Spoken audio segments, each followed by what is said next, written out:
BRS అధినేత మాజీ CM KCR కూతురు అయిన కల్వకుంట్ల కవిత తన నైపుణ్యంతో రాజకీయాల్లో తనకంటూ ఒక గుర్తింపు సంపాదించుకుంది. తన నాయకత్వ పటిమతో కారు పార్టీలో తనకంటూ ఓ స్థానం తెచ్చుకుంది.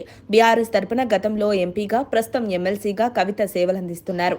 అన్నీ బానే ఉన్నాయి అనుకున్న టైంలో కవిత జీవితంలో పెను తుఫానుగా లిక్కర్ కుంభకోణం కేసు వచ్చి పడింది. దీంతో ఒక్కసారిగా కవిత జీవితం అతలాకుతలమైంది.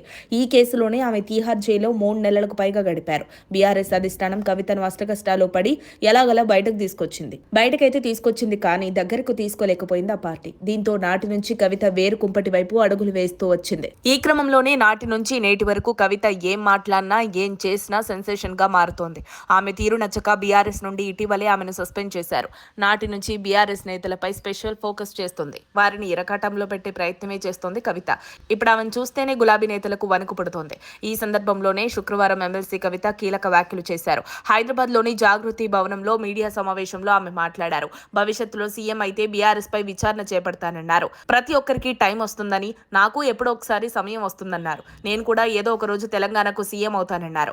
ఒకవేళ నేను సీఎం అయితే 2014 నుంచి జరిగిన అన్ని విషయాలపై విచారణ చేయిస్తానని వెల్లడించారు. నాపై ఆరోపణలు చేసిన వారికి లీగల్ నోటీసులు పంపనున్నట్లు పేర్కొన్నారు. ఇందులో భాగంగానే ప్రముఖ ఛానల్ టీ న్యూస్ కు కవిత లీగల్ నోటీసులు పంపించింది.